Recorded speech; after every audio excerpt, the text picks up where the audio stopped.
क्या राजीव गांधी स्टार्टअप योजना से युवाओं को मिल रहा रोजगार?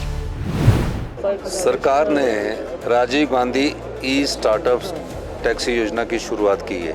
हमने अपने गारंटी में 680 करोड़ रुपए की इस परियोजना की बात की थी, जिसमें प्रथम चरण में ई टैक्सी योजना है, दूसरे में प्राकृतिक खेती की योजना है। तो सब चीज़ों को एक अमली जामा बनाकर आत्मनिर्भर हिमाचल की तरफ हम आगे बढ़ रहे हैं।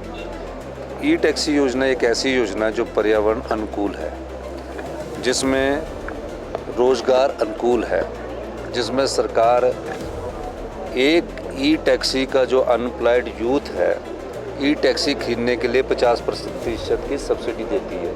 यानी कि ई टैक्सी अगर 10 लाख रुपए की है तो उसमें 5 लाख रुपया सरकार की तरफ से उपलब्ध होगा और ये गाड़ी सरकारी विभाग में लगेगी। हमने सरकारी विभागों से पूछा कि आपको कौन सी गाड़ी चाहिए, तो कई डीजल गाड़ियाँ लेना चाहते थे, तो हमने कहा नहीं, हम आपको ई टैक्सी योजना देंगे। इससे क्या फ़ायदा होगा? इससे सरकारी विभाग का जो गाड़ी का खर्चा है वो बच जाएगा। इस गाड़ी की सरकारी विभाग की गाड़ी की जो मेंटेनेंस है वो बच जाएगी। सरकारी विभाग जो गाड़ी खरीदता है वो बच जाएगा। इसमें व्यक्ति जो गाड़ी चला रहा है वही मालिक है, वो सरकारी विभाग में लगेगा और सरकार की तरफ से उसे हर महीने अश्योर्ड इनकम होगी और ऐसी इनकम उसकी 5 साल चलेगी। अगर उसका लोन पेमेंट रीपेमेंट हो जाता है तो अगले 2 साल और एक्सटेंशन देगी। 7 साल बाद ये गाड़ी उसके पास चली जाएगी और 3-4 साल में अपनी गाड़ी को फ्री कर सकता है और एक आजीविका का साधन भी उसके परिवार के लिए हो गया कि वो अपने परिवार का पालन पोषण अच्छी तरह से कर सकता है। अगर आज डीजल गाड़ी सरकार में लगती है तो उसका 15,000 रुपया डीजल का ही खर्चा आ जाता है।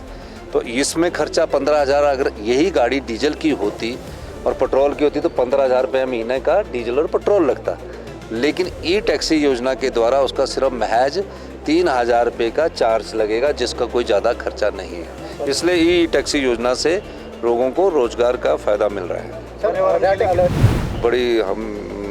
मैं इलेक्ट्रॉनिक्स कॉरपोरेशन को धन्यवाद देना चाहता हूँ।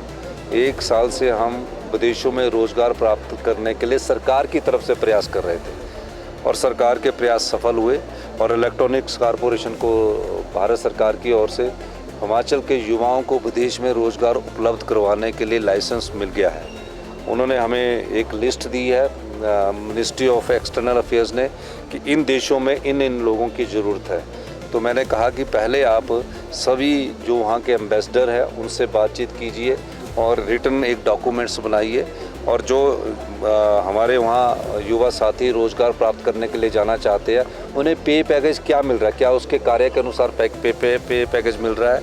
अगर किसी डॉक्टर डेंटल डॉक्टर ने करना है, स्टाफ नर्स ने करना है, जेई का डिप्लोमा वाले ने करना है, ITI इलेक्ट्रीशियन प्लम्बर ने करना है, या ड्राइवर वाले ने करना है, या क्लर्क का काम करने वाले ने करना है, या हॉस्पिटलिटी सेक्टर ने करना है, सभी सेक्टर का ध्यान रखकर आप उनका पे पैकेज पूछिए ताकि जब वो विदेश जाए तो उससे ज़्यादा इनकम हो। मैं आपको बताना चाहता हूँ कि 0.2% लोग हमारे विदेश में जाते हैं और हिमाचल को वो हर साल 2300 करोड़ रुपया भेजते हैं। तो आप अंदाज़ा लगाइए कि 0.2% लोग जाकर हमारी अर्थव्यवस्था में 2000 करोड़ रुपए वो डाल रहे हैं।